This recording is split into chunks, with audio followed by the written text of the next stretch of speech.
आज की इस वीडियो में हम लोग प्रतिस्थापन विधि से समीकरण हल करना सीखेंगे। विलोपन विधि समीकरण हल करना थोड़ा आसान होता है, लेकिन बोर्ड एग्ज़ाम में प्रतिस्थापन विधि से समीकरण हल करना पूछा जाता है, जो हर साल लगभग किसी न किसी सेट में ज़रूर पूछा जाता है। पहला समीकरण है x - y बराबर 3, समीकरण नंबर 1। दूसरा है x/3 + y/2 बराबर 6। अब इसमें यदि बटे के रूप में ये दूसरा समीकरण नहीं होता हमारा, तो हम लोग इसे सीधे x और y का मान निकाल के सॉल्व कर देते। तो सबसे पहले हम जो ये दूसरा समीकरण बटे के रूप में दिया है, इसे हम लोग इस टाइप से लिख लेते हैं। तो ऐसा लिखने के लिए हमें इस 3 और 2 को यहाँ से हटाना होगा। तो हमें पता है कि दिए गए समीकरण में हम किसी संख्या से गुणा कर दें या भाग कर दें दोनों पक्षों में, तो समीकरण पे कोई भी परिवर्तन नहीं होता है। तो यानी कि यहाँ से 3 और 2 को हटाने के लिए हमें 3 और 2 का एलसीएम लेकर इस समीकरण के दोनों पक्षों में गुणा कर देना होगा। तो 3 और 2 का एलसीएम क्या होगा? 6 होता है। 3 और 2 का एलसीएम 6 होता है, यानी हम समीकरण 2 में 6 से गुणा करने पर,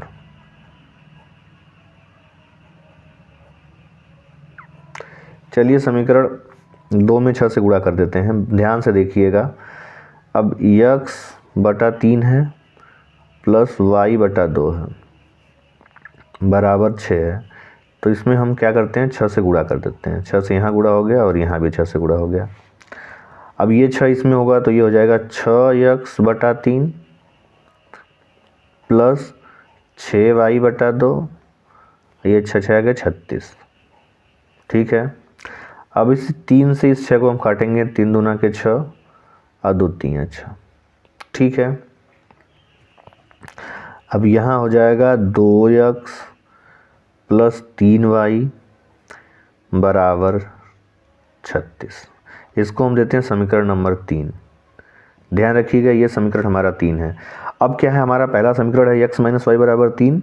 तो इस समीकरण से हम x का मान निकाल लेते हैं और y को इधर पक्षांतर कर देते हैं। ठीक है। समीकरण 1 से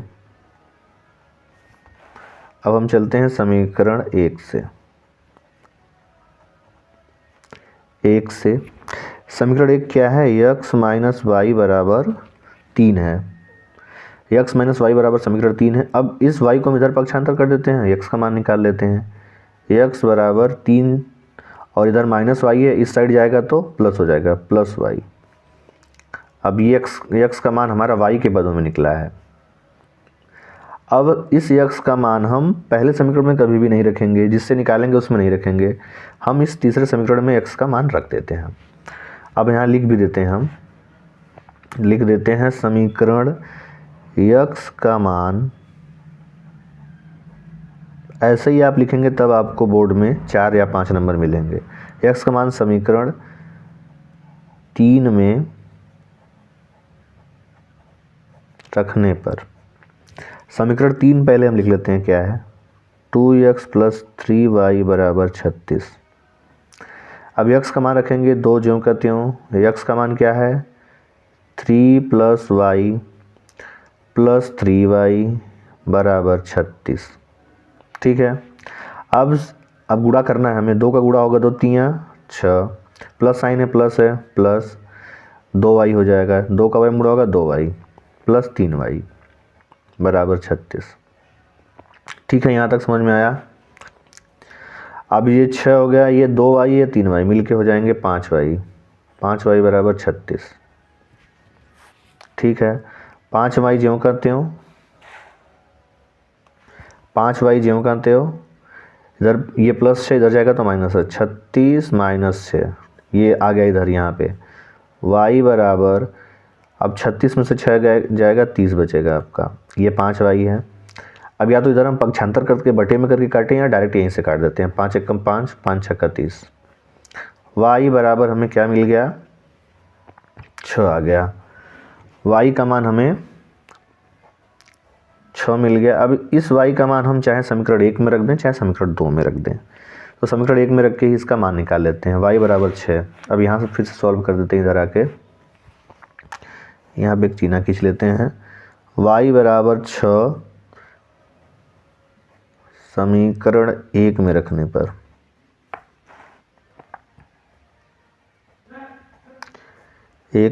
पर y का मान समीकरण 1 में हम रख देते हैं। समीकरण 1 क्या है? x माइनस वाई बराबर 3 है। x माइनस वाई है, माइनस y का मान 6 है तो 6 बराबर 3। x बराबर क्या हो गया? 3, ये इधर -6 इधर आएगा +6, x बराबर 9। अब हमारा उत्तर क्या होगा? उत्तर भी लिख देते हैं, आंसर x बराबर 9 और y बराबर 6। यही हमारा उत्तर हो गया। इस तरीके से हम लोग प्रतिस्थापन विधि से समीकरण को हल करके उत्तर निकालते हैं। अब इसी प्रश्न को हम अगले वीडियो में विलोपन विधि से हल करके बताएंगे, वहाँ पे सॉल्व करेंगे तो काफ़ी आसान होगा। धन्यवाद।